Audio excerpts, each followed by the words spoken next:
네, 이어서 보도록 하겠습니다. 우리 채점평, 상표법 2차에서 중요한 채점평 설명드리고 구체적인 답안 작성, 맛배기라고 했지만 중요한 내용 한번 풀어보도록 하겠습니다. 자, 채점평에 관련된 프린트물 또 별도로 드렸죠.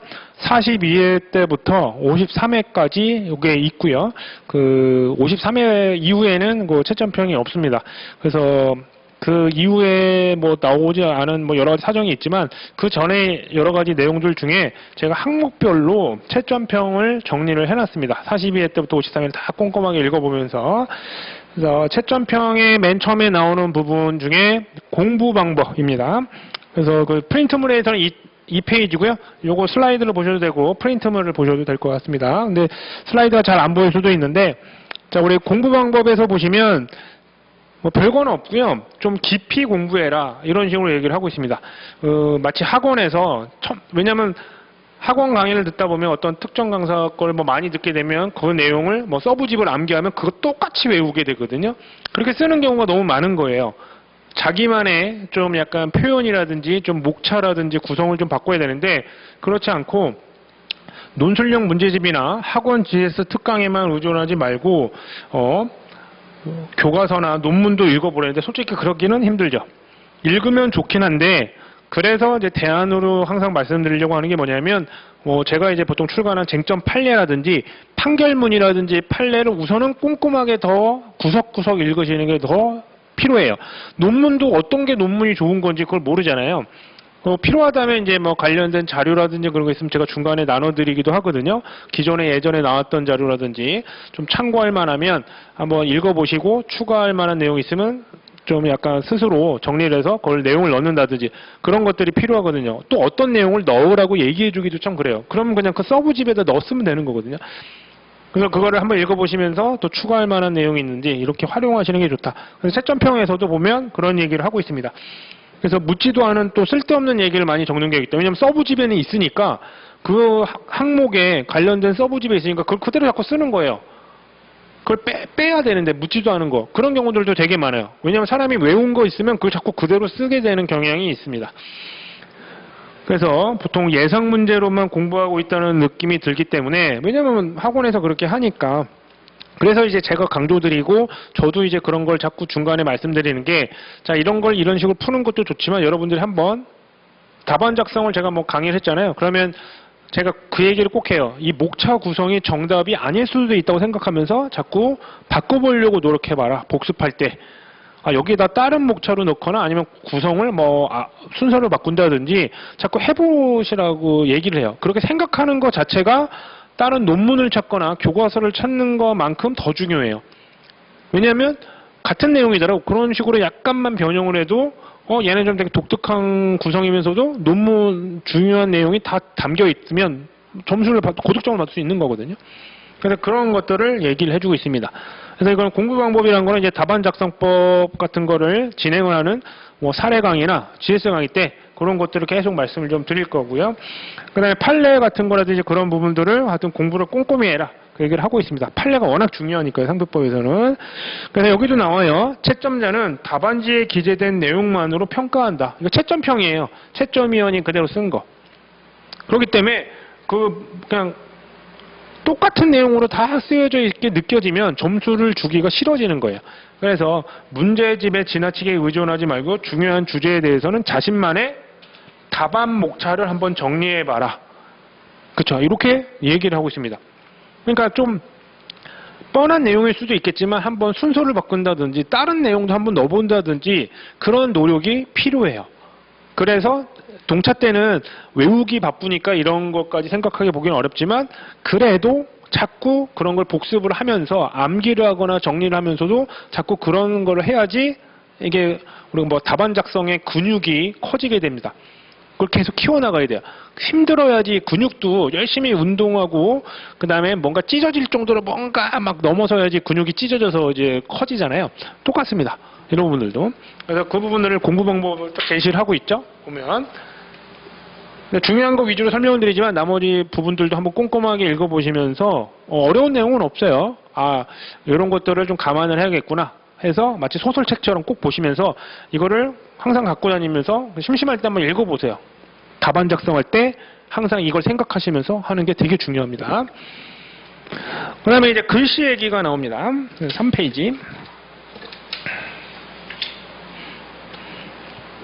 글씨는 당연히 알아보게 쓰는 게 중요하다. 줄친 부분 위주로 쭉 보시면 돼요. 그 다음에 채점자 입장을 생각해서 좀 정성스럽게 쓰는 사람, 수험자에게 유리하다. 잘 쓰는 게 무조건 좋아요. 당연히. 못 쓰면 근데 어떡하느냐. 근데 이제 어떤 강사분들 중엔 못 써도 된다. 못 써도 저는 이렇게 붙었다 이러는데 잘 썼느냐 못 썼느냐 기준이 모호해요. 이게 딱 점수로 나와 있는 것도 아니고. 그래서 제일 중요한 거는 채점위원이 알아볼 수 있게 쓰는 게 되게 중요합니다. 명확하게. 그래서 해독이 곤란하거나 불가능하게 되면 당연히 그런 경우도 저도 이제 GS 강의를 하거나 그러면 여러분들의 답안을 직접 채점을 하거든요. 그러면 채점을 하거나 그럴 때 뭐 이제 좀 양이 많거나 그러면 이제 뭐 그걸 외주 주는 경우도 있어요. 좀 답안 채점만 해주는 뭐 변리사를 통해서 해주기도 하고 막 그러는데 제가 직접 하는 경우에 보면 못 알아보게 되면 저는 그래도 돈을 받고 이런 것들 여러분들 답안을 쓰라기 때문에 꼼꼼하게 읽어요. 그렇지만 꼭 그 얘기를 써요. 솔직히 못 알아보겠다. 내가 채점위원이라면 이거는 점수 주기 어렵다. 그걸 바꾸셔야 돼요. 그러면 뭐 심지어는 그래서 펜글씨 공부하시는 분들도 생겨난다니까요. 그런 분들. 그게 이제 시간 낭비일 수도 있어 보일 수는 있겠지만 그런 노력 자체에 대해서는 되게 저는 이제 대단하다고 보는데 우리가 글씨를 쓸 때 잘 쓰는 게 중요하죠. 뭐 저도 뭐 천천히 쓰면 되게 잘 써요. 저도 해가지고. 근데 이제 빨리 쓰게 되면 막 뭐 이렇게 되는 거죠. 막 이렇게 해가지고. 근데 이제 보통 뭐 강사들도 많이 얘기를 하고 그런 게 보면 천천히 쓰고 따박따박 써야지 하는데 보통 이제 자음하고 자음을 좀 정확하게 쓰면 그래도 좀 정확하게 보여놔요. 이런 부분들을. 그래서 혹시 글씨를 못 쓰시거나 막 좀 빨리 쓰시는 경우에 막 날아다니는 필기체, 못 알아보는 필기체가 되시는 경우에는 좀 천천히 쓰려고 좀 해보시고요. 너무 빨리 쓰는 게 좋은 건 아니에요. 못 알아보는 것보다는 당연히 조금 늦더라도 정확하게 쓰는 게 더 중요하니까요. 그렇죠? 그래서 이제 못 써도 된다라는 말에 현혹돼서 그냥 뭐 자기 글씨를 뭐 알아보겠지, 본인만 알아보는 건지, 뭐 혹시 같이 공부하거나 스타디온 아니면 집에 친구들, 집에서 가족한테 물어보거나 친구들한테 꼭 물어보시죠. 답안 쓴 거에 대해서. 그거를 수정하시는 게 필요해요. 그거는 이제 연습을 하면서 얼마든지 할 수 있거든요. 여러분들. 그래서 정확하게 쓰는 게 중요하다. 그래서 계속 나와요. 채점평이. 이게 보시면 제가 44회 때도 그랬고 여기 46회, 52회 때도 보면 채점할 때 무슨 글자인지 전혀 알아보지 못하게 작성한 답안지도 있었는데 최소한 가독성 있게 읽을 수 있게 써라. 이런 얘기가 나오게 됩니다. 글씨가 당연히 중요하다. 답안지를 갖고 판단하니까. 그래서 못 써도 된다고 해서 함부로 그렇게 생각하시면 안 됩니다. 너무 중요해요.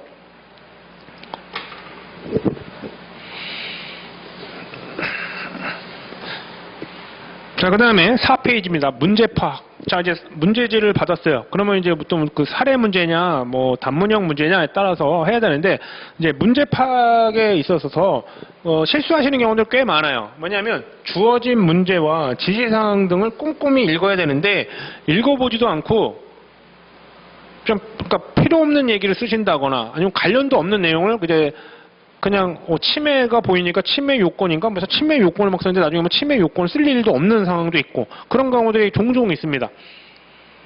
문제는 꼼꼼히 읽으셔야 돼요. 왜냐하면 초안을 잡을 때 그 가이드라인, 문제의 가이드라인에 맞춰서 내가 어떻게 답안을 써야 되는지를 쫙 잡아야 되는데 그걸 잘못 읽는 순간 답이 틀려져 버리죠.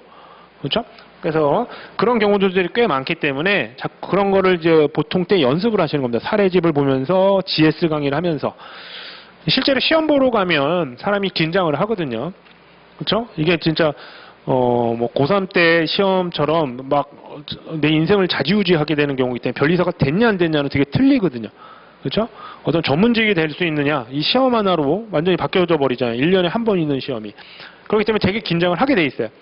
그래서 그 긴장을 최소화하는 거는 그래서 평소에 자꾸 연습을 하는 겁니다. 그래서 연습하던 게 그대로 나오게 하려고 연습하는 거예요. 그래서 GS 강의도 많이 듣고 자꾸 문제를 풀면서 답안 작성을 하는 거거든요. 근데 그렇게 열심히 잘 했는데 너무 긴장을 하거나 그 문제를 잘못 읽어서 하는 경우 너무 안타깝죠. 주의하셔야 되고요. 그 다음에 이거는 형식적인 거고, 이제 실질적으로도 보면, 여기도 나와요. 상당수 답안이 출제자의 의도를 정확하게 파악하지 못하고선 그냥 요 문제는 그냥 어떤 판결문이니까 요런 내용이 중요하겠구나. 그래서 그냥 단정지어서 하는 경우가 있는데 그렇게 하시면 안 된다. 이제 그런 실수하는 경우가 되게 많다. 그래서 단순하게 결론 중심으로 쓰는 경우들이 많은데 그러지 마라. 과정의 어떤 이론적인 내용이라든지 판례의 중요한 내용, 법리 이런 것들을 다 써서 확인하는 겁니다. 물론 사안의 적용이나 결론을 중요하게 보기는 해요. 하지만 그 중간에 내용도 당연히 중요하게 보게 됩니다. 그걸 확인을 해두시고요. 그 다음에 51회 때 보시면 문제를 1번, 2번으로 분리를 해서 분명히 출제했는데도 1번에서 1번과 2번 답안을 같이 작성을 했고, 이러면 자기는 너 다 썼다고 생각하는 경우인데 이걸로 분리해서 써야 되는 경우들이 되게 많아요. 왜냐면 34조 1항 13호를 물어봤다. 예전 몇 년 전에도 시험에 그렇게 나왔는데 34조 1항 13호가 국내 또는 외국에 알려져 있는 상표를 부정한 목적으로 사용한 상표 등록받을 수 없잖아요. 그러면 1번이 이제 부정한 목적과 관련된 논점이 나와서 이걸 주로 썼는데 2번에선 34조 1항 13호와 관련된 판례 얘기를 써야 돼요. 근데 부정한 목적을 주로 하는 내용을 이미 썼음에도 불구하고 여기서 또 쓰는 거예요. 쓸 수는 있는데 간단하게 써야죠. 여기서 주로 얘기를 다 했기 때문에. 그러니까 문제에서 요구하는 거에 맞춰서 쓰는 게 그게 쉽지가 않습니다. 자꾸 연습을 하셔야 돼요. 기출문제도 그렇고 사례 문제집을 보면서 자꾸 이런 것들을 체크하셔야 돼요. 그러니까 이런 가이드라인이 있으니까 실제 답안 작성하시거나 그럴 때 이거 항상 생각을 하셔야 된다. 거기서 실수하셨다 그러면 이런 부분들이 실수를 많이 할 수 있는 거니까 조심해야겠구나. 이렇게 알아두시면 되고요. 자, 이제 중요한 내용 등이 나옵니다. 자, 5페이지 갑니다. 자, 답안 작성의 기초라고 되어 있죠. 자, 아까도 제가 말씀드렸었죠. 우리 답안은 논문이다. 작은 논문과 마찬가지다 되어 있죠. 소논문이라고. 그래서 나름의 논리성을 갖춰야 되고 주요 쟁점별로 적절하게 안배를 해야 된다. 형식을 갖춰야 된다 이거예요. 그다음에 중요한 내용도 써야 되고요. 그다음에 두 번째, 상표법의 기초가 되는 법률적 사실관계를 논리적으로 정확하게 해서 서론에 간략하게 정리한 다음에 소논문이니까. 그다음에 여러 가지 사실관계를 규정에 의해서 법률적 요건사를 질문지에 따라 각 논점별로 기술하는 거. 그게 본문. 서론, 본론. 그다음에 간략하게 사안의 해결을 결론으로 정리하면 된다. 왜? 소논문이니까. 형식을 갖춰줘야 된답니다. 아주 기본적인 거. 그래서 결론을 빼먹는다든지 이러시면 안 된다. 말씀을 드리죠. 그 다음에 세부 목차를 두고 간결한 문장으로 답안 작성하는데 간결한 문장 같은 걸 어떻게 해야 되는지는 나중에 답안 작성을 하는 사례 강의에서 설명을 좀 드릴 겁니다. 그 만연체라는 게 있고 왜 간결체라는 게 있잖아요. 이걸 실제로 써보시면 만연체와 간결체가 어떻게 읽혀지고 실제로 여러분이 써보시면 이게 답안 작성을 해서 채점위원이 어떤 걸 좋아할지 그게 벌써 와닿게 돼요. 그래서 나중에 간결체를 쓰게 되게 됩니다. 간결체를 쓰는 걸 추천드리고요, 당연히. 그러니까 뭐뭐 했고, 뭐뭐 했으나, 이런, 뭐뭐를 했고, 그래서 뭐뭐 했다. 이런 식으로 해서, 접속어를 쓸 때, 뭐뭐 했고, 뭐뭐 했으나, 이런 식으로 쓰면서 쉼표를 쓰는 경우가 있는데, 그거보다는 뭐뭐 했고를 뭐뭐 했다. 그리고 뭐뭐 했다. 이게 간결체예요. 그냥 그거 없이 뭐뭐 했고 뭐뭐 했으나 뭐뭐라고 하면서 길게 쓰는 게 만연체죠. 만연체보다는 간결체가 좋습니다. 눈에 띄고 그거 얘기를 하는 거고요. 그 다음에 답안은 관련된 규정의 취지, 요건, 판례, 태도 등 일반론을 전제로 제시된 사례의 경우를 적용하여 결론을 내리는 3단 논법으로 하게 된다. 이렇게 됩니다. 그래서 문제 제기를 하고 그 문제 제기와 관련된 여러 가지 법률적인 내용을 쓰고 그 다음에 사안의 해결, 결론 이걸 쓰는 3단 논법으로 써야 된다. 그런데 요거를 중구난방으로 쓰는 경우도 되게 많고 사례집에서 서브집 강사들의 서브집을 그냥 외웠던 내용대로 그냥 막 쓰는 경우들도 있고 이게 서브집을 암기하게 하는 것도 있지만 그거를 이해를 머릿속에 두셔서 적용하는 게 필요해요. 그 단계까지 올라가기 위해서 하는 겁니다. 서브집은 암기를 도와주는 것뿐이지 그걸 그대로 그대로 쓰는 경우도 있긴 하지만 단순하게 그대로 쓰려고만 하시면 안 됩니다. 그걸 자꾸 응용해야 됩니다. 그걸 자꾸 계속 얘기하고 있죠. 채점위원이.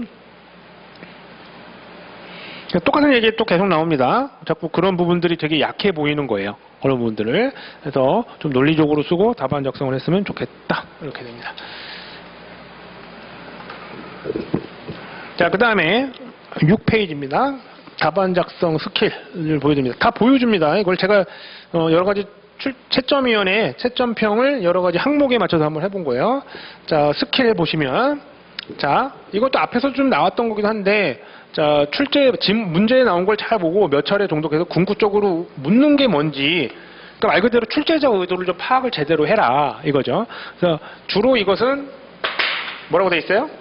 마지막 부분에 나타난다 돼 있잖아요. 저는 이게 나중에 답안 작성, 2차 기본 강의에서 설명드리는데, 사례 문제가 보이잖아요. 그러면 끝부분부터 보셔야 돼요.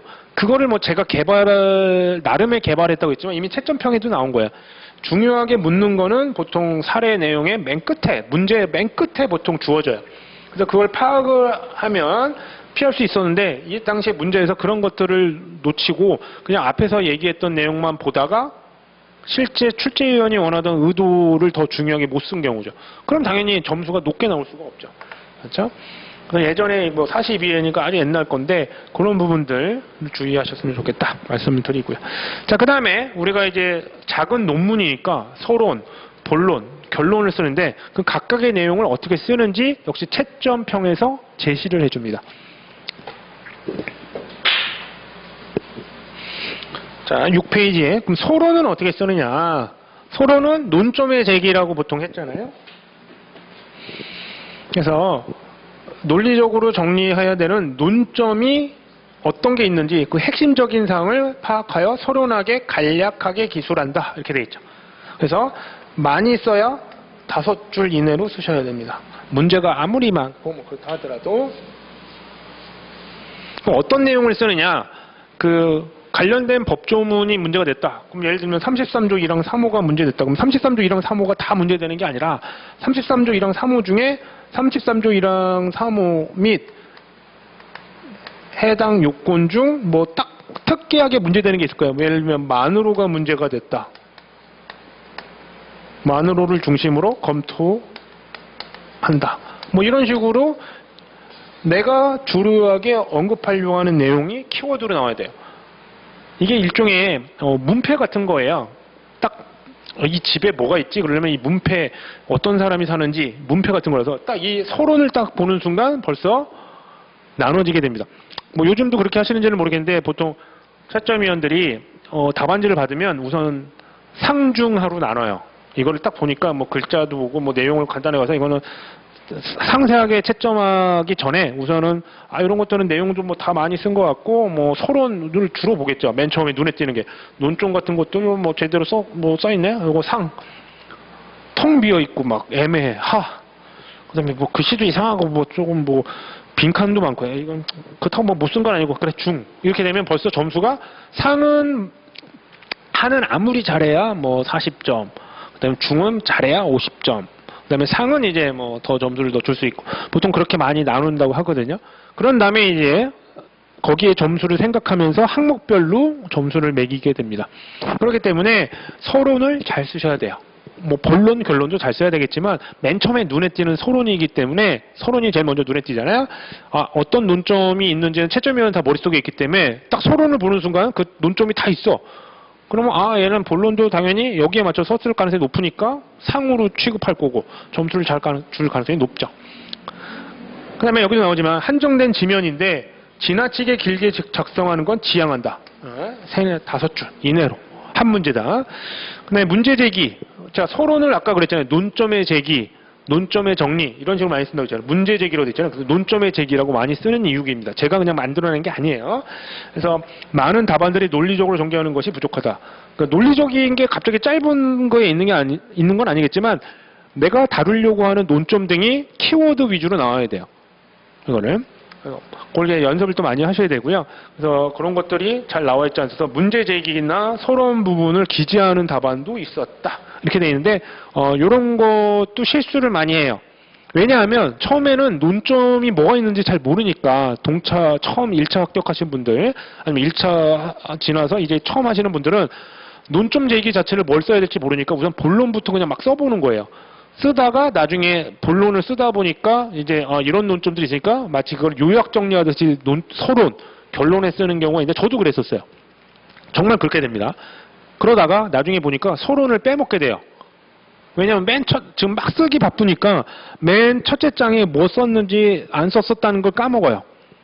그래서 겨우 다 썼다 그래서 제출했는데 뭐 GS 강의나 보니까 서론을 안 쓴 경우가 되게 많아요.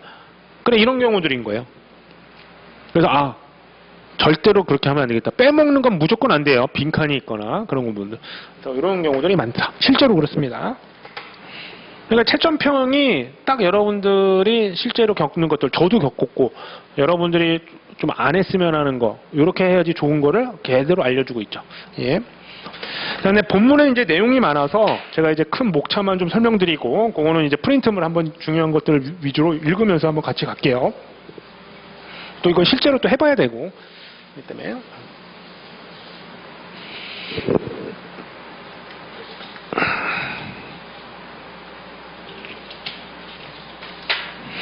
자, 엄청 내용이 많습니다. 그래서 중요한 거 위주로 좀 보겠습니다. 7페이지부터고요. 본문 답안의 작성법, 그 다음에 문제별, 쟁점별 답안 작성을 배분하는 거, 그 다음에 결론 작성 이런 것들 한번 보도록 하겠습니다. 줄친 거 위주로 좀 쭉 볼게요.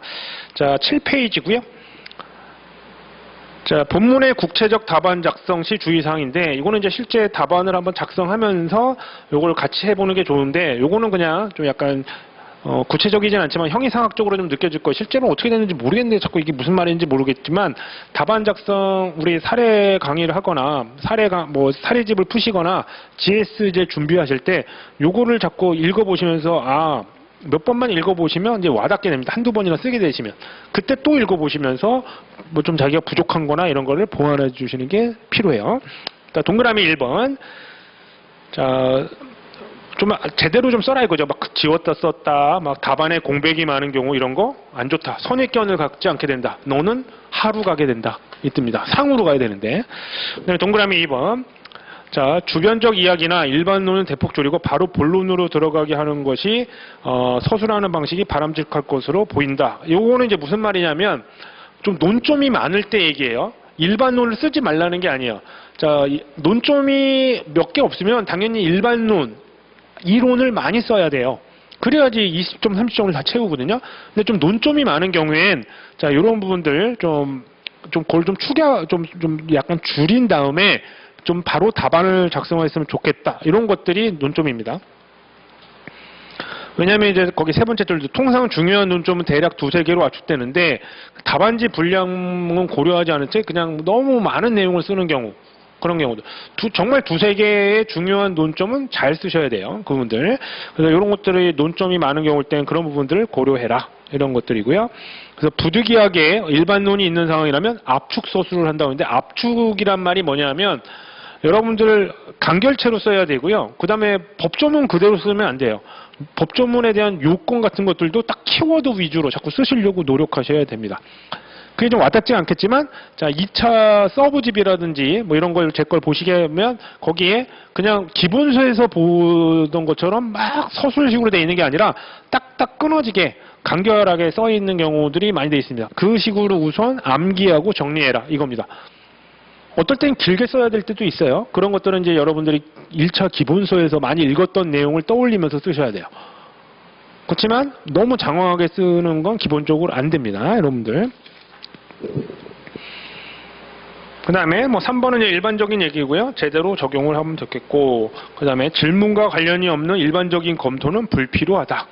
그러니까 사례와 관련이 있는 법률 내용만 써야지 그냥 비슷하게 있었던 것 같고 서브집에 그 내용이 이미 같이 적혀 있다. 자, 이 얘기도 제가 무슨 얘기하는지 못 알아들을 수도 있겠지만 서브집을 그냥 외우면 그걸 그대로 자꾸 쓰게 되는 경향이 되게 많아요. 여러분이 못 느낄 수도 있는데 이거를 꼭 기억을 해두셔야 돼요. 관련 있는 것만 쓰려고 하는 거를 보셔야 돼요. 그래서 여러분 혼자 사례 공부하거나 그러면 실수하는 경우가 있어요.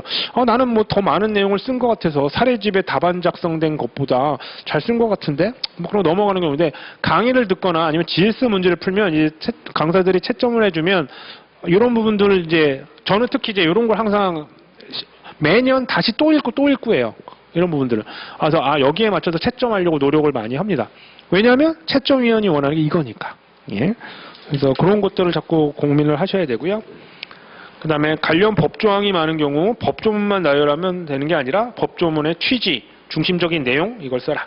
그 다음에 법조문 판례 심사 기준은 명확하고 그 적용 이유를 기재해야 한다. 적용 이유가 취지입니다. 취지. 예, 이런 것들 목적. 그 다음에 6번도 이제 마찬가지고요. 마치 소설을 쓰듯이 답안을 작성한 것이 있는데 고득점 받기 어렵다. 간결체로 써야 돼요. 막 장황하게 쓰면 안 됩니다. 자, 이런 것들이 좀 와닿지 않으실 수도 있겠지만 나중에 계속 연습을 답안 작성 사례 이런 데서 알려드리도록 하겠습니다. 그 다음에 어떤 법조문의 취지, 그다음 기본적 법률 이런 것들을 제대로 언급을 하지 않거나 안 써 있으면 이제 이해 못한 걸로 보게 되는 거죠. 그 다음에 8번. 자, 목차 구성이 일목요연해야 되고 앞에서 한 내용과 뒤에서 한 내용 이런 것 다 논리적으로 맞아야 되는데 앞에서는 어떻게 하고 뒤에서는 딴 얘기 쓰는 경우도 꽤 많아요. 깜빡하는 겁니다. 그런 경우도 되게 많습니다. 그 다음에 압축진술이라는 표현이 자꾸 나오는데 이런 것들은 이제 여러분들이 자꾸 답안을 쓰시면서 이제 요령이 생기시게 되고 서브집을 암기하면서 이제 그런 것들이 능력이 생기게 됩니다. 처음에는 암기하는 것 자체도 어렵기 때문에 압축진술이고 뭐고 근데 어느 정도 암기가 되면 그걸 줄여서 쓰고 늘려서 쓰고 이런 것들이 가능하게 되고 그렇게 하려고 노력을 하셔야 됩니다. 그 다음에 9번. 자, 이런 것들이 이제 예상 문제화해서 그냥 마치 답안들이 다 비슷해 보이는 거예요. 그게 이제 서브집을 외운 대로 그대로 쓴다 이거죠. 자꾸 바꾸려고 하셔야 되고, 그다음에 서브집도 다른 서브집도 좀 구입을 해서 비교를 하면서 이 강사는 이렇게 썼는데 이 강사는 또 이렇게 했네. 그러면 이걸 좀 혼용을 한다든지, 아니면 이렇게도 생각해보고 저렇게도 생각해보는 그런 걸 해본다든지. 그러니까 어떤 거 대부분은 이제 거의 좀 천편일률적일 수밖에 없어요. 법조문이라든지 판례 다 똑같은 내용인데 그거를 이제 문제마다 적용할 때 조금씩 틀려지긴 합니다. 그때 여러분의 그런 내용을 좀 늘려고 하는 거, 생각을 하는 게 필요하다 이거죠. 근데 처음엔 당연히 암기도 안 돼 있기 때문에 생각하는 것 자체가 힘들거든요. 암기하는 게 어려우니까. 근데 자꾸 채점위원이나 채점에서 고득점을 넣기 위해서 그런 걸 요구하고 있다 이거죠. 그 다음에 11번 역시 단순하게 그냥 나열한 거 안 되고 12번도 마찬가지고요. 13번 쟁점과 관련 없는 내용을 자꾸 쓰는 경우가 되게 많습니다. 이런 것들. 왜냐하면 자꾸 외운 거 쓰거나 관련이 있다고 생각돼서 자기도 모르게 쓰는데 관련 없는 건 과감히 빼셔야 돼요. 그 다음에 14번도 마찬가지고요. 최소한 범위 내에 설명에 그치고 대신 사안의 해결에 많은 논점을 할애해야 할 것이나 대부분들은 너무 일반론이 또 너무 많이 쓰는 경우들. 자, 이런 것들은 안 된다 이거죠. 그걸 실제로 어떻게 적용하느냐 이런 부분들이고요. 그 다음에 15번. 또 똑같은 얘기인데, 자, 제도에 어떤 우리 적용하려는 취지. 자, 1차 때는 취지를 되게 강조하지 안 하지만 취지 목적, 그 목적에 따른 요건과 효과, 이거는 되게 강조를 많이 해요. 채점평에 보면. 그러니까 그런 취지라든지 그런 걸 정확하게 서술해야 되고, 이거를 서술하는 내용을 서술만 하고 끝나는 게 아니라 결론에서 소결, 사안에 적용을 할 때도 이 규정 자체에 그걸 녹여서 자꾸 쓰려고 노력을 하시는 게 필요합니다. 그 다음에 16번. 주지저명한 판결을 기본으로 하여 출제된 사례형의 경우 단순히 본인이 기억하고 있는 그런 것들, 서브집에 있는 내용 그대로 나열하는 답안 구성은 논리적 흐름에 따라 자기가 맞춰서 해라 이거예요. 그래야지 고득점을 얻는다. 이게 나중에 단문형 문제에서 요구하는 겁니다. 사례형 문제에서도 마찬가지고요. 17번도 마찬가지 내용입니다. 계속 강조를 하고요. 그 다음에 18번. 짧은 시간 안에 저인망식으로 모능한 가능한 논점을 기재하는 것은 좁은 답안이라고 할 수 없다. 사실관계에서 파악되는 중요 논점을 위주로 써야 됩니다. 그러니까 관련도 없는 내용은 쓰지 말라 이거예요. 원래는 저인망식을 원래 써야 돼요. 논점에 해당될 수 있으면 원래 항목마다 점수는데 관련도 없는 논점을 너무 자꾸 자잘하게 너무 많이 쓰는 것도 당연히 안 된다 이거죠. 관련 있을 때만. 근데 요거는 이제 말로만 표현하기 힘들지만 실제 그런 것들 사례집을 보면서 자꾸 연습이 필요해요. 그 다음에 19번. 뭐 34조 1항 7호가 문제가 나왔는데 이러한 유형의 문제에서는 가능한 모든 조치, 가능한 대응 방안 이런 것들을 써주는 게 좋다. 단순하게 딱 한두 개만 쓰는 게 아니라. 그러니까 어느 정도의 중요한 여러 가지 대응 방안을 다 서술한 다음에 여기 사안에서 적용할 수 있는 한두 개를 상세하게 그 다음에 적용하는 거죠. 그러고서 그런 이론 정리들이 필요하다 이거죠. 그러니까 일반론이 아니면 일반적인 이론이 빠지면 안 돼요. 무조건 들어야 되는데 그걸 너무 장황하게 쓰거나 또 관련 없는 걸 쓰지 말라 이겁니다. 이 부분은 얘기고요. 그 다음에 양가로 4번. 다 문제별, 쟁점별, 답안 배분 돼 있는데 자, 요거는 좀 문제마다 너무 좀 틀려요. 그래서 이런 부분들은 자꾸 조절을 많이 하셔야 되고 문제를 많이 풀면 이런 것들이 능력이 늘어나게 됩니다. 그래서 안배하는 게 되게 필요합니다. 근데 주로 중요한 쟁점이냐 아니냐가 구분할 줄 아셔야 되고 그 다음에 점수에 따라서 배분하는 게 필요하고요. 그 다음에 3번 특정 논점에 대해서는 집중적으로 서술하고 다른 주요 논점에 대해서는 요점만 열거하는 경우가 많다. 자, 이거는 반대의 경우에요.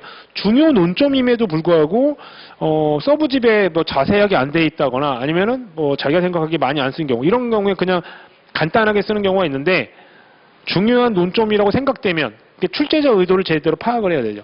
거기에 맞춰서는 하여튼 소설을 쓰더라도 내용을 길게 쓰는 게 필요합니다. 그 다음에 4번 답안을 잘 배분을 해야 되고요. 그 다음에 5번 가능한 한 관련 쟁점, 중요 논점은 다 포섭을 해라. 다 언급을 해라. 이거죠. 그 다음에 계속 같은 얘기입니다. 6번도 정확하게 보고 점수에 맞게 점수를 감안하여 라고 돼 있죠. 점수가 몇 점이냐에 따라 1점당 3줄. 이걸 생각하시면서 바로바로 어디만큼 써야 될지를 생각하지 더 많이 써봤자 도움 안 된다. 그걸 계속 얘기합니다.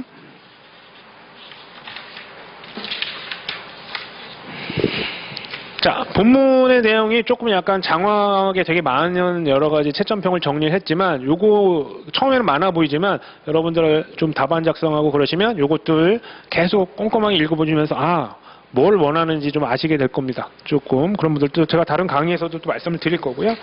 자, 그 다음에 결론 작성법입니다. 결론은 자, 본론을 기술한 다음 서론하고 좀 맞아야 돼요. 그 다음에 본론의 내용을 요약하는 게 좋고요. 그 다음에 동그라미 2번 뭐 마찬가지고 동그라미 3번 일부 답안의 경우 만일 뭐뭐 하게 된다면 해서 가정법을 하시면 안 돼요. 정말 특수한 경우가 아닌 이상은 가정을 해서 하시면 안 돼요. 뭐뭐 하면 이렇게 되고 또 뭐뭐 하면 이렇게 될 수도 있다. 이런 식으로 해서 딱 하나의 답안을 쓰셔야 되지 뭐 이렇게 이거면 이거고 이거면 이거다라고 딱 왜냐하면 문제에는 어떤 사실관계가 주어질 거기 때문에 그 사실관계에 맞게 쓰셔야 됩니다. 그러지 않고 쓰시는 경우 되게 많아요. 그런 분들. 그래서 바람직하지 않다라고 나오죠. 그 다음에 동그라미 4번. 자, 많은 답안들이 구체적으로 검토하지 않고 단지 법률 규정의 요건이 만일 충족된다면 뭐 이런 식으로 가정을 하게 되면 딱 어떤 사실관계에서 이거는 이렇다라고 판단되니까 요거를 적용해서 요타 답이 바로 나와야 됩니다.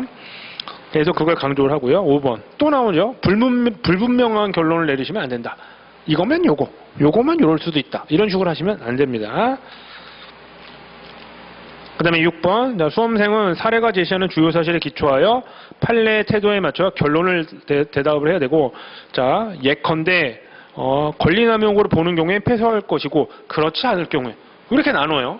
권리남용으로 보여지는 어떤 근거가 있으면 권리남용에 해당한다. 이렇게 쓰셔야지 그렇게 애매모호하게 쓰시면 안 됩니다. 그래서 본 경우엔 권리남용으로 볼 사안이 없으므로 어떻다. 이렇게 가셔야 됩니다.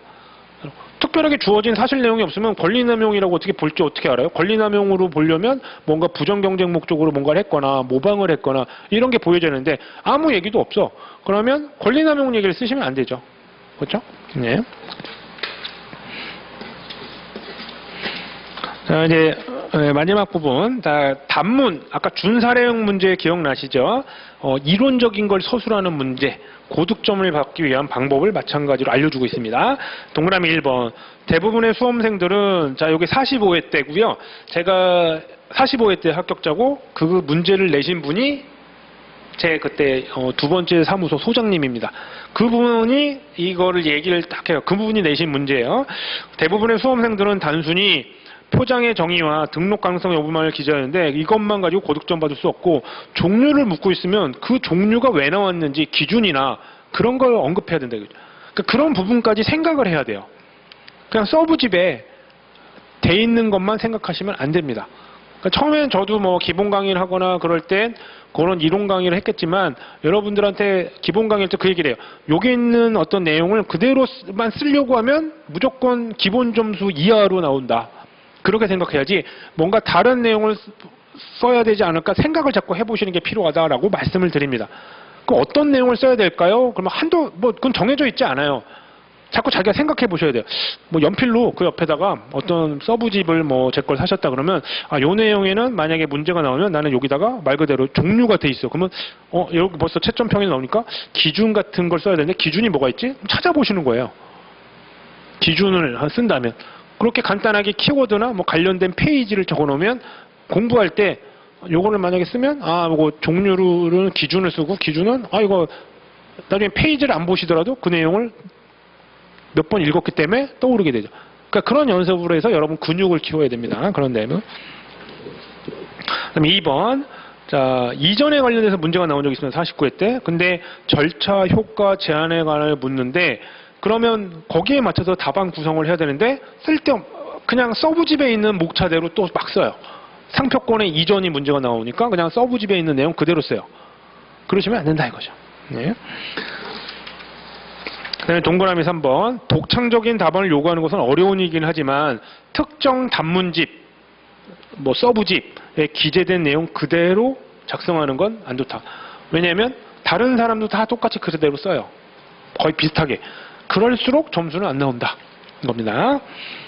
그다음에 동그라미 4번 자 상표법 케이스 사례 문제는 사안을 해결 요구하는 순수 사례형 문제와 주어진 포괄적 사안을 통하여 전반적 지신을 통찰하고 있는 문제 준 사례형 문제. 이게 제가 만든 용어가 아니고 이렇게 나오고 있죠. 42회니까 아주 오래전부터.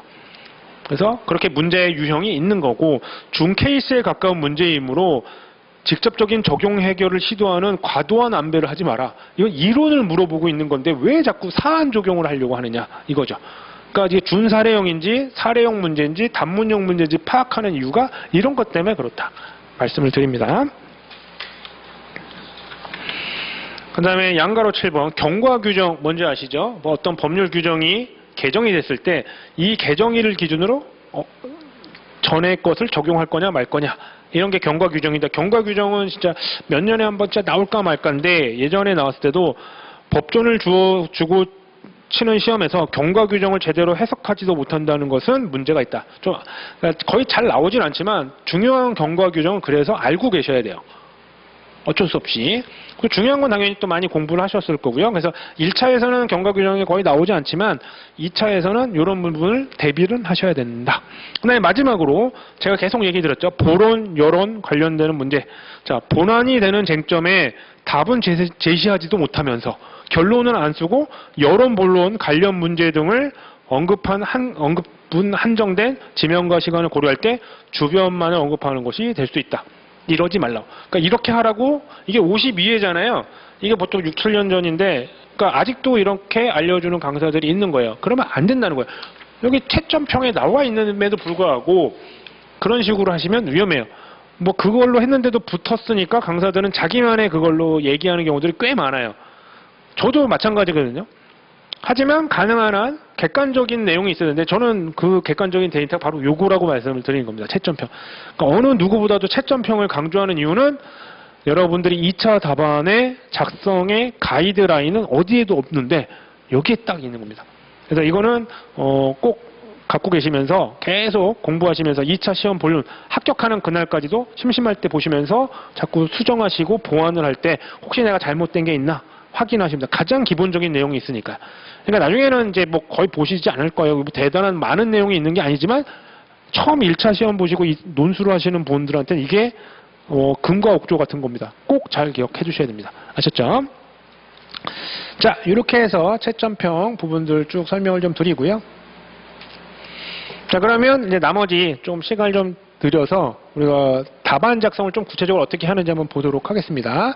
단문형 문제랑 사례형 문제 한번 볼게요. 자, 요거는 우리가 처음에 나눠드렸던 프린트물 거기 이제 답안 작성이 그대로 있습니다. 그 흐름을 한번 보시면 돼요. 또 뭐 자세히 모르시더라도 또 나중에 사례 문제나 또 실제 우리 GS 강의에서 또 해드릴 거니까요.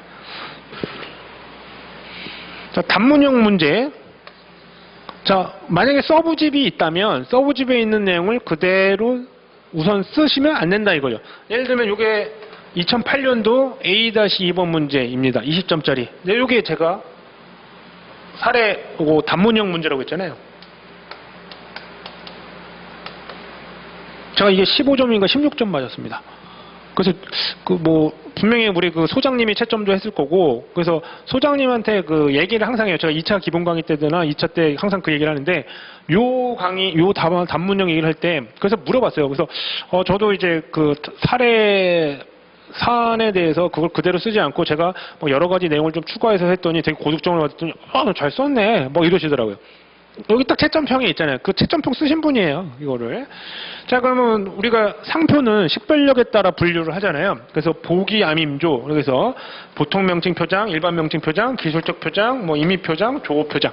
이렇게 표현을 하는데, 저게 이제 미국에서 나온 우리 아베크롬비 사건 판례에서 나온 내용이고, 미국의 판례예요. 우리나라 판례가 아닙니다. 근데 이제 소장님이 미국 통이시거든요. 미국에서 대학원도 나오시고 해서, 이거에 대해서 관심이 많으신 분인데, 각각에 대해서 정의하고 식별력의 구비 정도 및 등록 적격 여부에 대해서 논하시오. 그러면 당연히 처음에는 논점의 제기, 서론이 들어갈 거고요. 그 다음에 본론입니다. 우리가 답안을 작성할 때 우선 잘 모르니까 우선 이렇게 써야 될 거예요. 이렇게 크게 목차를 생각하는데, 근데 이제 여기가 바뀌어져야 되죠. 왜냐하면 문제에서 물어보는 게 이거잖아요. 그러면 뭔진 몰라도 각각에 대한 식별력 분류에 따른 상표의 정의, 그 다음에 식별력 구비 정도, 그 다음에 등록 적격 여부, 이렇게 되겠죠. 이렇게 쓰는 게 가장 기본입니다. 왜냐하면 출제위원이 이렇게 물어봤잖아요. 요거를 써라. 그런데 채점위원도 그 얘기를 하잖아요. 자, 요렇게 하긴 했는데 요거에 앞서서 식별력에 대한 분류에 따라 상표를 했는데, 식별력이라는 게 뭔지, 그렇죠? 식별력에 대한 게 우리 상표법상 어떤 기준을 갖고 있는지.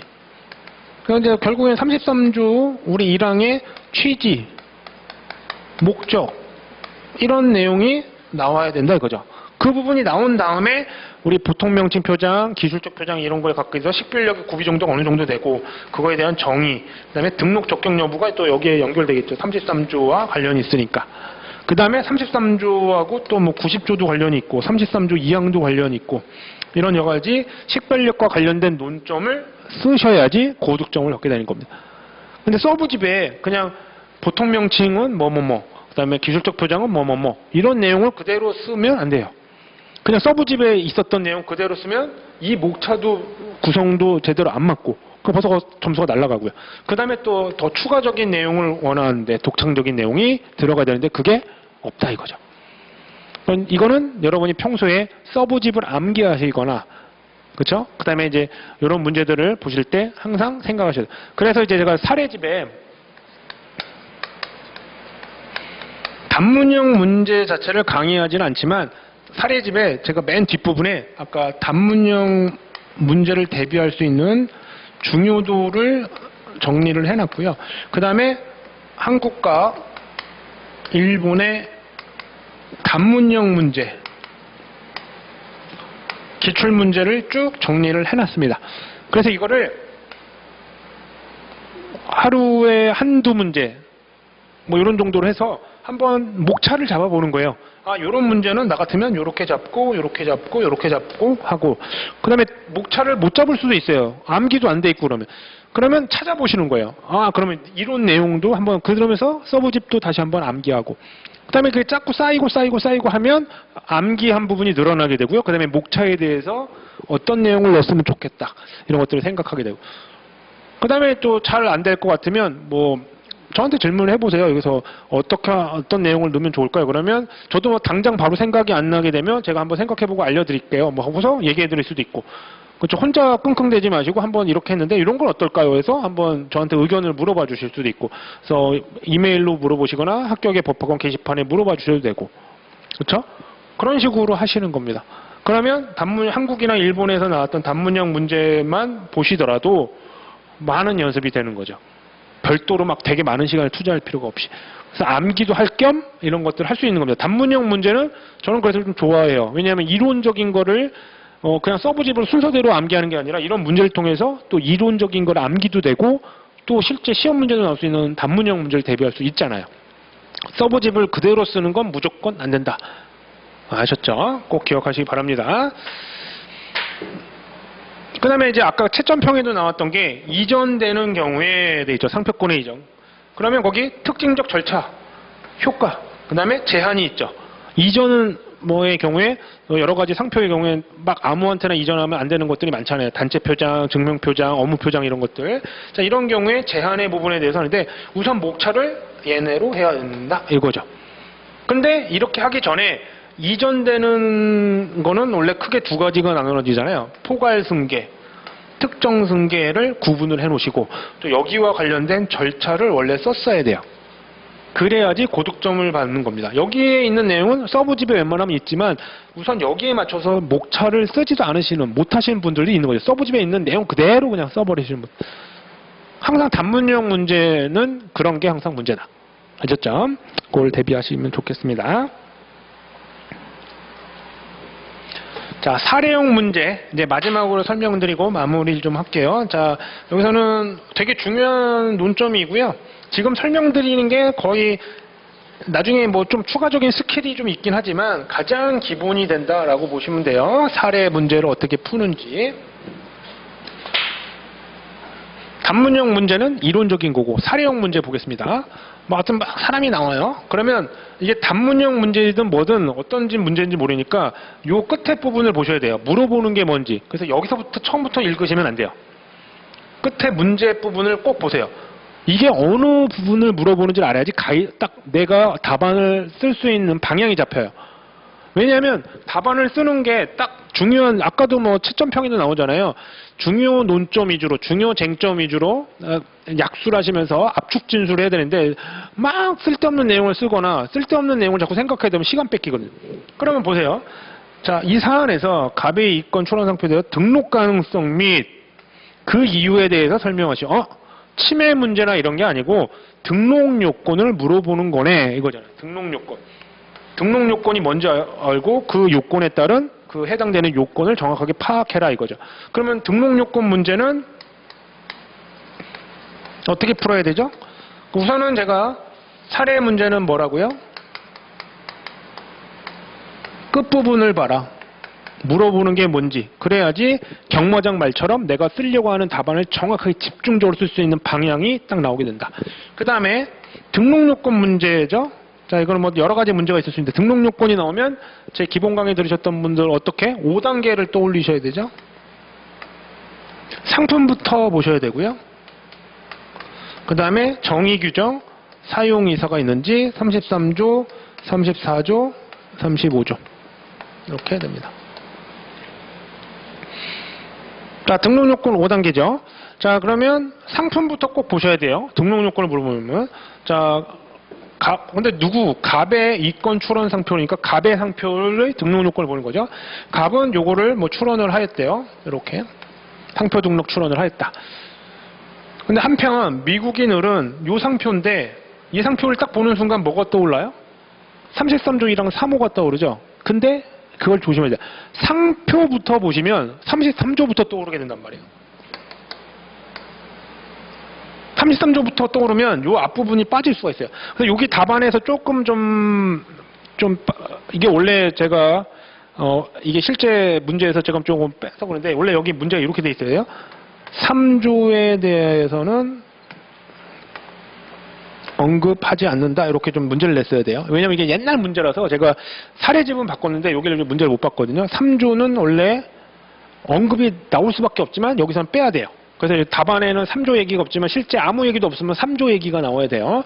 왜냐면 여기 3조가 나와야 되거든요. 순서대로 봐야 돼요. 자, 우선 보시면 자, 상품이 뭐예요? 스파게티 피자예요. 그렇죠? 상품이 2개네요. 또 2개 이상이면 뭐라고 했죠? 출원일체의 원칙을 고려하셔야 됩니다. 출원일체 원칙이 문제가 안 될 수도 있어요. 하지만 출원일체 원칙이 있을 수도 있으니까 고민해라. 근데 갑자기 미국인이 나와요. 자, 외국인이 보이죠? 나중에 우리 2차 기본 강의나 나중에 뭐 여러 가지 강의에서 이렇게 키워드예요. 이게 외국인이 나오거나 외국과 관련된 논점이 나오면 어떤 논점들이 있을 수 있는지 그걸 이제 키워드 논점이라고 해서 제가 만들었는데 여러 가지 쭉 연습을 하시면 외국과 관련된 논점이 뭐가 있죠? 외국 하면 많이 떠오르시는 논점이 뭐예요?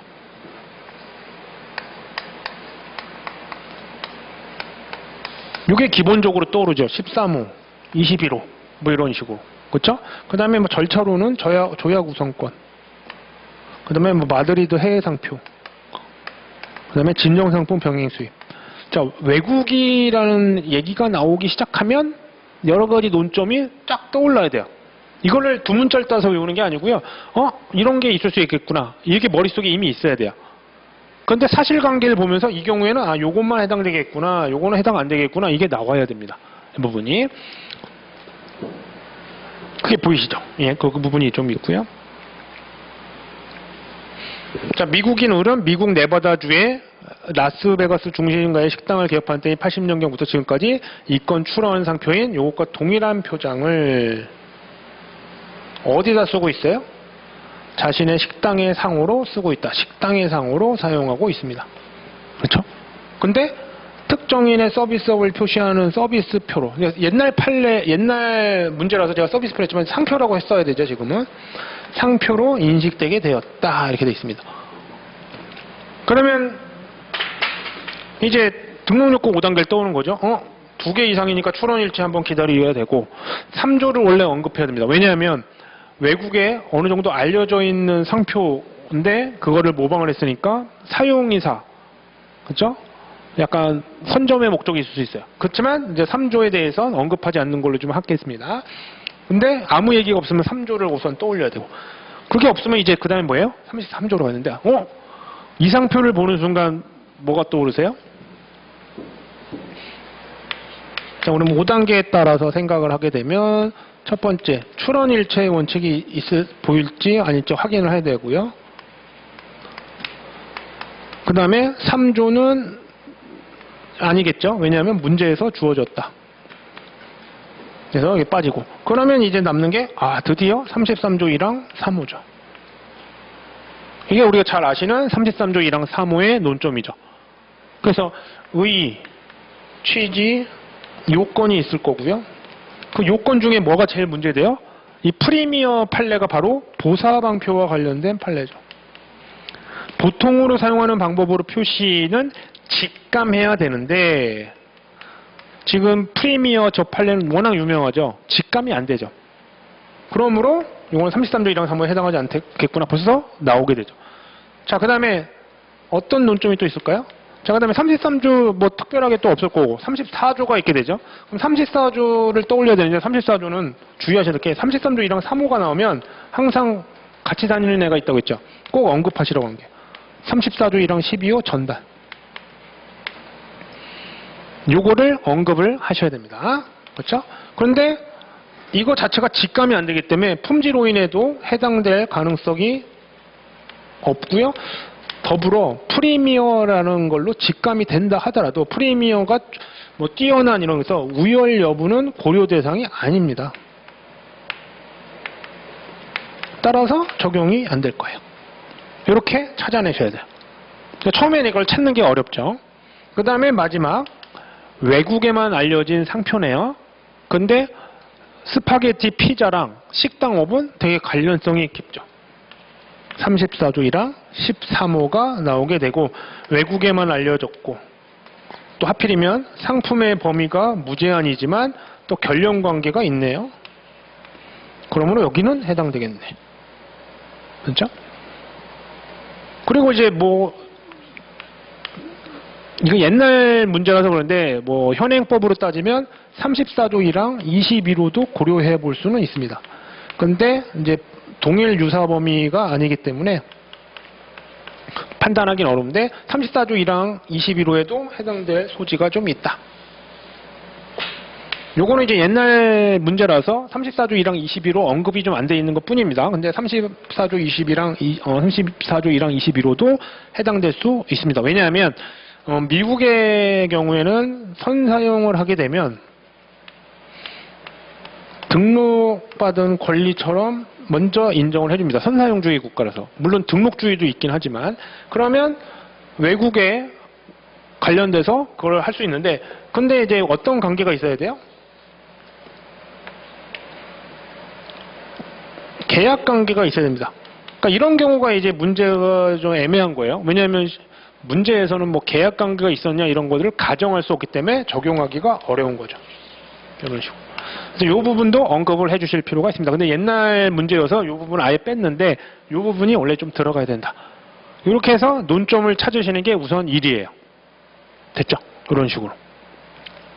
처음에가 힘든 이유가 이런 이론이 약하면 논점 자체 찾는 것 때문에 시간을 허비하죠. 어렵죠.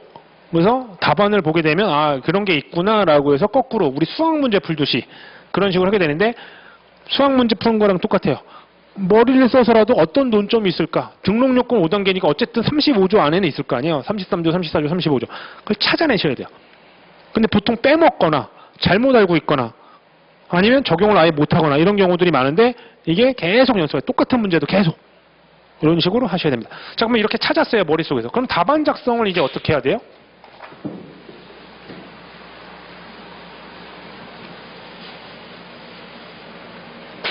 자, 원래는 이렇게 되죠. 서론, 본론,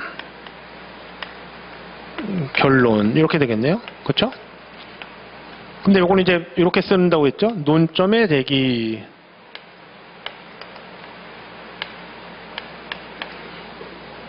그러면 어떻게 쓴다고요? 3, 4줄에서 5줄. 내가 본론에서 언급하려고 하는 갑의 출원에 대해서 등록 요건 중 33조 1항 3호, 34조 1항 12호 전단, 34조 1항 13호 21호를 중심으로 판단하고 그 다음에 33조 1항 3호의 경우에는 보통으로 사용하는 보사방표를 중심으로 검토하겠다. 이러면 한 3줄 이내로 되겠고 딱 나오죠. 그러면 본론이 어떻게 돼요? 본론은 원래는 문제에서 물어보는 걸 원래 써야 돼요. 등록 가능성 및 이유 돼 있으니까 등록 가능성 및 이유 이렇게 돼 있죠. 그러면 1번이 당연히 33조 1항 3호, 2번이 34조 1항 12호 전단, 그 다음에 이렇게 4번 이렇게 쓰겠죠. 그래서 여기에 34조 1항 13호에 해당하겠다. 이게 답이 나오겠죠. 이렇게. 그 다음에 3번이 결론. 이게 가장 원칙적인 답안 작성법인데 요거보다는 더 좋은 게 있어요. 뭐냐면 자, 요걸 이제 계속 알려드려요. 나중에 어떻게 쓸까요? 나중에 실제 답안을 쓰게 되면 우리가 이제 뭐 로마자 2 뭐 쓰고 그 다음에 1 보통 이렇게 쓰고요. 그 다음에 또 양가로 1 해석에 조금씩 써요. 어떤 내용을 써요. 그런데 이게 목차 제목이잖아요. 목차 제목이 상위 목차일수록 눈에 띄어요. 이게 하위 목차로 내려갈수록 눈에 잘 안 띄어요. 그럼 이게 1번이잖아요. 근데 우리 각각의 등록 가능성, 등록 요건이 중요하잖아요. 분명히 누가 봐도. 그리고 여기서는 또 보사방표가 언급이 되는데 보사방표가 중요한데 뭐 양가로 2, 보사방표 이런 식으로 쓰여지는 것보다 자 이거를 어떤 식으로 하면 눈에 띄는 상위 목차 형태로 만드느냐 이거죠. 요거입니다. 별게 아니고요. 자 로마자 2 등록 가능성 및 이유라고 원래 써야 되지만 이렇게 쓸 수 있죠. 등록 요건 1 해서 33조 1항 3호 그 다음에 1번이 의, 취지 그 다음에 요건 그 다음에 중요한 게 보통으로 사용하는 방법으로 표시 해서 중요한 논점이잖아요. 분명히 33조 1항 자, 여기서는 33조 1항 3호가 요 1이라는 하위 목차인데 여기서는 갑자기 로마자 2가 되죠. 그 다음에 요게 다시 어디로 가겠어요? 로마자 3. 등록요건 2, 34조 1항, 12호 전단. 무슨 의미인지 아시겠죠? 이렇게 해야지, 이게 실제로 이렇게 칠판에 써서 그런데 답안 작성을 하게 되면, 자, 채점위원이 요 안에 있는 내용도 당연히 보겠지만 딱 이 제목이 제일 처음에 눈에 띄어요. 근데 이게 상위 목차일수록 눈에 띈다 이거예요. 그렇다고 해서 무조건 너무 상위 목차로만 다 로마자로 쓰는 게 아니라 이렇게 딱 구분될 수 있게 쓰는 게 필요합니다. 자, 요거는 이제 요령이 나중에 생기게 되고요. 이런 방법이 우선은 논점을 찾는 게 중요하고 논점을 어떤 목차로 쓰느냐가 또 중요해요. 이 두 가지가 결합이 되면 여러분이 고득점을 받게 되는데 이 과정이 오래 걸리는 거죠. 그 과정을 연습하는 게 사례 강의, 사례집을 풀고 그 다음에 GS 강의를 하게 되는 겁니다. 그리고 또 GS 강의를 통해서 정해진 시간 내에 딱 뭐 2시간 아니면 1시간 내에 딱 문제를 보는 순간 내가 초안을 잡고 이렇게 논점을 찾은 다음에 답안 작성을 하게 되는 거죠. 예. 그래서 그런 식으로 쓰게 되는데 어떻게 썼는지 구체적인 거는 거기 18페이지에 보시죠. 논점의 제기, 그 다음에 로마자 2번, 등록 가능성 및 이유 이렇게 돼 있죠. 그 다음에 결론. 근데 솔직히 18페이지의 요 목차보다는 두 번째로 알려드린 목차로 쓰시는 게 좋죠. 그러니까 나중엔 이런 사례 강의나 이런 걸 들으신 다음에 자꾸 여러분이 연구하셔야 돼요. 아, 저 강사의 목차보다는 난 이렇게 목차 바꿔볼까? 이런 걸 자꾸 해보셔야 돼요. 복습하실 때. 논점을 암기하시고 중요한 이론을 암기하시는 것도 필요한데. 그래야지 실력이 늘게 되고 채점위원이 원하는 독창적인 뭐 목차라든지 독창적인 구성이 되는 겁니다. 아셨죠?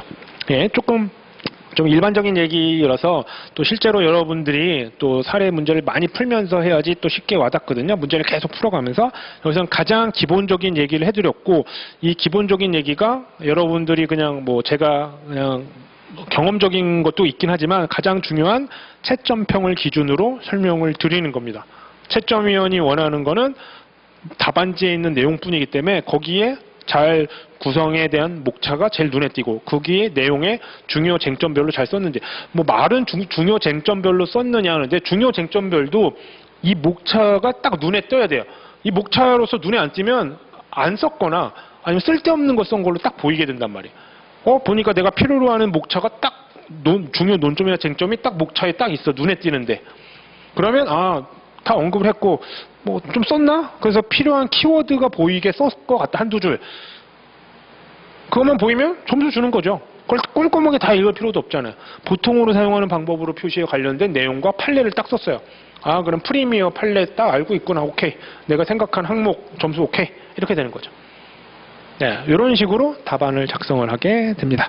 자, 이런 식으로 해가지고요. 답안 작성, 우리 1차 시험 보고 나서 참 막연할 수도 있는데 2차 답안 작성을 위한 여러 가지 가이드라인으로서 기본적인 내용을 해드렸고요. 답안 작성을 하면서 점수 배분, 그 다음에 여러 가지 문제 유형과 함께 그런 것들이 왜 이렇게 이루어졌는지를 그냥 제 주장이 아니라 완전 공적으로 인정될 수 있는 채점위원회 채점평 42회 때부터 53회까지를 제가 여러분들이 보기 편하게 정리를 쫙 해놨으니까 오늘 설명드린 거 모르시겠으면 다시 한번 읽어보시고 강의를 무료 강의라면 계속 들어보시면서 그냥 편하게 들으세요. 그래서 여러분 걸로 꼭 만드신 다음에 실제 문제 푸는 연습을 통해서 답안 작성에서 좋은 점수, 그다음에 그런 것들을 계속 받도록 노력하셨으면 좋겠습니다. 자, 이거는 진짜 근육을 답안 작성 쓰는 게 정말 근육 키우는 거라 자꾸 많은 좀 힘든 노력이 필요합니다.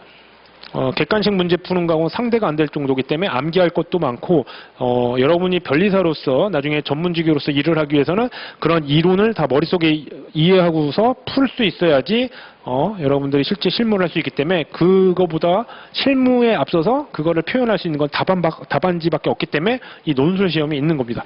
그래서 그 취지를 잘 아신다면 여러분들 왜 답안지 작성이 중요한지 그 방향 그 다음에 구성 어떻게 해야 되는지 꼼꼼하게 알려드렸으니까 여러분들 오늘 알려드린 내용 그 다음에 자료 꼭 참조하셔서 여러분들 2차에서 좋은 결과 있기를 진심으로 기원하겠습니다. 자, 2차 기본 강의 뭐 쟁점 판례 이런 거는 이제 현재 촬영을 이미 해놨고요. 그 다음에 사례 강의라든지 기초 GS 실전 GS가 이제 3, 4, 5월 뭐 그때 이제 계속 개강 예정입니다. 그래서 그때 또 오프라인이나 온라인에서 따로 또 뵀으면 좋을 것 같고요. 여러분들 다른 콘텐츠 강의에서 또 찾아뵙도록 하고 또 강의에서 또 어떤 좋은 여러분들의 고득점을 얻기 위해서 계속 노력하고 또 제가 알고 있는 거 그런 것들을 다 전달들 또 할 거니까 잘 들어주시고요. 또 다른 강의에서 뵙도록 하겠습니다. 자, 강의 이렇게 시청해 주셔서 너무 감사드리고요. 자, 여러분들 코로나 시국이고 또 날씨도 참 추웠다가 이제 또 여름에 나중에 2차 시험 볼 때는 또 더워집니다. 봄, 여름을 또 겪게 되는데 건강이 최고니까 건강 잘 유지하시면서 공부 꾸준히 잘 하셨으면 좋겠습니다. 자, 아마 강의 들으시는 분들 대부분이 아마 1차 시험을 막 마치신 분들이 대부분일 건데 너무 수고하셨고요. 하여튼 1차에서도 잘 합격하시고 2차에서도 좋은 결과 있기를 진심으로 기원하겠습니다. 오늘 너무 수고하셨고요. 다음에 다른 강의 때 뵙도록 하겠습니다. 고맙습니다.